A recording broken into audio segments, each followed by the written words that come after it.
काशी विश्वनाथ के मुद्दे पर कल एएसआई की बड़ी रिपोर्ट आएगी। इस पर ज़्यादा बातचीत के लिए मुंबई में मौजूद हैं विष्णु शंकर जैन जी। विष्णु जी, बहुत स्वागत है आपका। व्यवस्था की चौखट पर आस्था, इस मुद्दे पर आपने बात की। कल बहुत बड़ी रिपोर्ट आ रही है। कुल मिलाकर क्या कहेंगे कि लगातार आप हर जगह ट्रैवल कर रहे हैं, अपनी बात रख रहे हैं, क्यों ज़रूरी है और कल की रिपोर्ट को लेकर क्या कहेंगे? देखिए, मैं ये कह रहा हूँ इसलिए ये बात ज़रूरी है क्योंकि ये जो केस है ये लोगों की आस्थाओं से जुड़ा हुआ केस है। पूरे सनातन समाज का ये केस है। इसमें हर एक आदमी, चाहे डायरेक्टली चाहे इनडायरेक्टली, चाहे मानसिक रूप से चाहे सैद्धांतिक रूप से इन्वॉल्व है। इसलिए वकील के रूप में मेरी ड्यूटी बनती है लोगों को बताना कि उनका केस क्या है जो कोर्ट में फाइल किया गया, उनकी रिसर्च क्या है जिस माध्यम से कोर्ट में तर्कों और तथ्यों के आधार पर बात रखी जा रही है। और 92 डेज़ का सर्वे किया आर्कियोलॉजिकल सर्वे ऑफ इंडिया ने कोर्ट के और सुप्रीम कोर्ट के आदेश के अनुपालन में। हमें पूरी उम्मीद है कि कल केंद्र सरकार की आर्कियोलॉजिकल सर्वे ऑफ इंडिया की टीम अपनी रिपोर्ट कोर्ट में दाखिल करेगी और वो एक बहुत ही ऐतिहासिक क्षण होने जा रहा है। जो एएसआई के सर्वे के दौरान चीज़ें मिली हैं उसमें गैग ऑर्डर लगाया गया है जब तक रिपोर्ट ना दाखिल हो जाए लोगों को बताने के लिए। पर मैं ये बताना चाहता हूँ वो इस केस में एक मील का पत्थर बनने जा रही है जब इस केस में आर्कियोलॉजिकल सर्वे ऑफ इंडिया अपनी ओपिनियन, अपनी रिपोर्ट कोर्ट के पटल पर रखेगा। विष्णु जी, एक सवाल ये है कि इसके पहले जब चीज़ें सामने आ रही थी तो उन्होंने एक स्टे लगा दिया था कि बताई ना जाए क्या चीज़ें मिल रही हैं। कल तो सीधे रिपोर्ट सामने आएगी। आप अपने भाषण में बता रहे थे कि 50,000 लोग, एक ऐसा वक्त था कि जब आपके दरवाजे पर खड़े थे, तो इसका कोई इम्पैक्ट कल हो सकता है अगर आप अजम्पशन की बात करें? देखिए, मुझे ऐसा लगता है कि जो रिपोर्ट है ये सारा जो है मामला कोर्ट्स में चल रहा है और इस तरह के जो मामले हैं वो कोर्ट ही डिसाइड कर सकता है क्योंकि दोनों पक्षों की बात सुनना ज़रूरी है।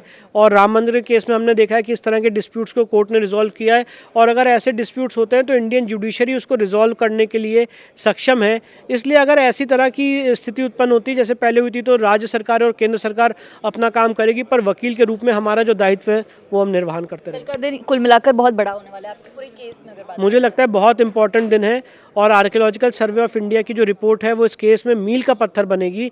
उसकी जो रिसर्च है वो हमारी रिसर्च से भी 10 गुना आगे होगी, ऐसा मुझे लगता है। इस केस के अलावा अगर बात करें तो भाजपा के सांसद है हरनाथ यादव, मैं उनका एक भाषण सुन रही थी। उन्होंने कहा कि वक्फ का जो एक्ट है उसको एक तरह से रद्द किया जाए, उसको लेकर बातें की जाए।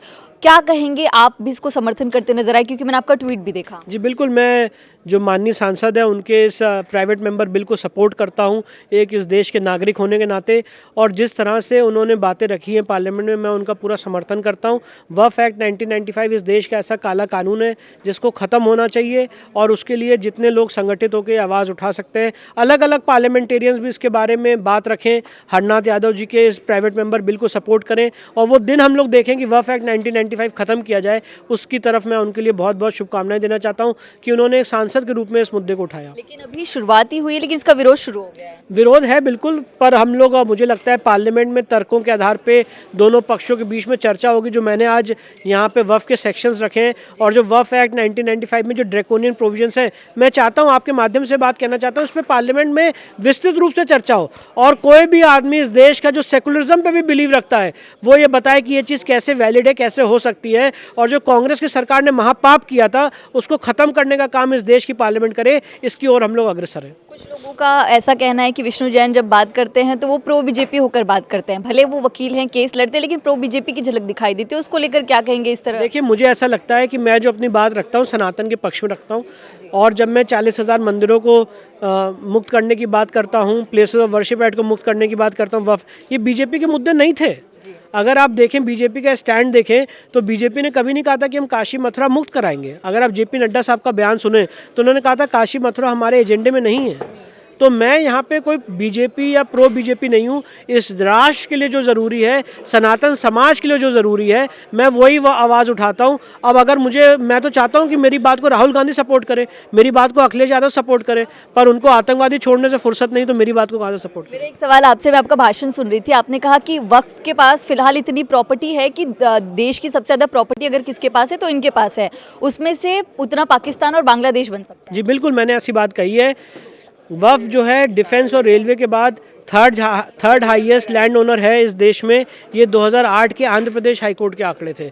दिन पर दिन 2008 से लेकर आज हम लोग 2023 में 15 साल और बीत चुके हैं, उन्होंने इतनी ज़्यादा संपत्ति अर्जित कर ली कि आज अगर उसका आकलन किया जाए तो वक्फ बोर्ड के पास सबसे ज़्यादा संपत्ति होगी, जिसमें एक प्रॉपर भूभाग पाकिस्तान और बांग्लादेश के बाद पाकिस्तान और बांग्लादेश के बराबर ज़मीन के बराबर उनके पास ज़मीन होगी। ऐसा वो बन सकता है अगर वो अपनी संपत्ति डिक्लेयर करें। कल मेरे पास फ़ोन आया है, आज मैं आपसे बात कर रहा हूँ, कल क्या कहते हैं शोलापुर में, महाराष्ट्र में जो एक जिला है वहाँ पे कानिफनाथ मंदिर है, उसमें 40 एकड़ ज़मीन 40 एकड़ ज़मीन वक्फ बोर्ड ने वक्फ संपत्ति घोषित कर दी है। और अगर इस वक्फ को हम लोग ने आज नहीं चेते और आज इसके खिलाफ आवाज़ नहीं उठाई तो एक दिन ऐसा आएगा कि जब ये पूरा देश के हर एक कोने को वक्फ घोषित कर देंगे। एक मेरा ये सवाल है कि कल जो फैसला आएगा वो मील का पत्थर साबित होगा, लेकिन आपको लग रहा है कि आपको आगे और फैसला आने के बावजूद कानूनी लड़ाई जो है वो स्ट्रांगली लड़नी पड़ेगी, क्योंकि लोग तैयार होंगे कि उसका जवाब। देखिए, कल कोई फैसला, मैं इसको ऐसा कहना चाहूँगा, फैसला नहीं है, कल एएसआई अपनी रिपोर्ट देगा।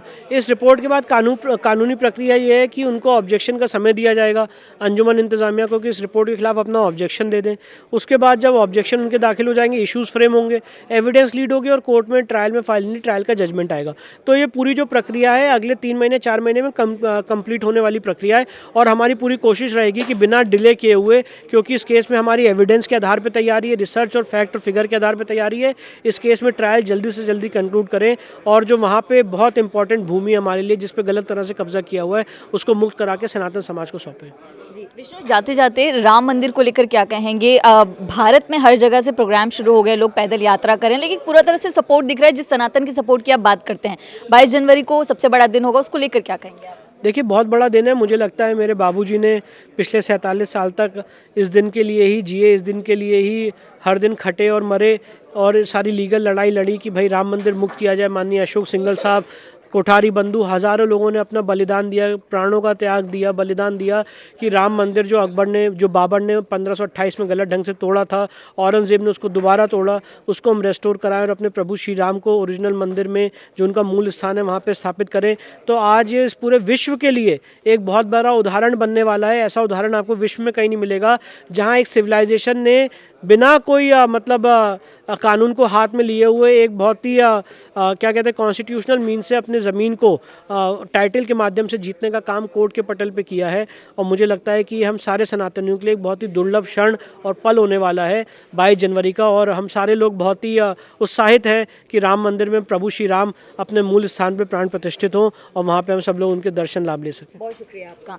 तो विष्णु जैन को आप सुन रहे थे, सुप्रीम कोर्ट के बड़े वकील हैं। तो उनका साफ तौर पर कहना है कि तमाम मुद्दे हैं, मंदिरों के मुद्दे हैं, लेकिन वक्फ एक्ट को लेकर भी जो है संसद में इसको लेकर सवाल उठना चाहिए और इस पर लोगों को जागरूक करना चाहिए। कैमरा पर्सन विजेंद्र भदौरिया के साथ मैं नम्रता दुबे, इंडिया टीवी मुंबई।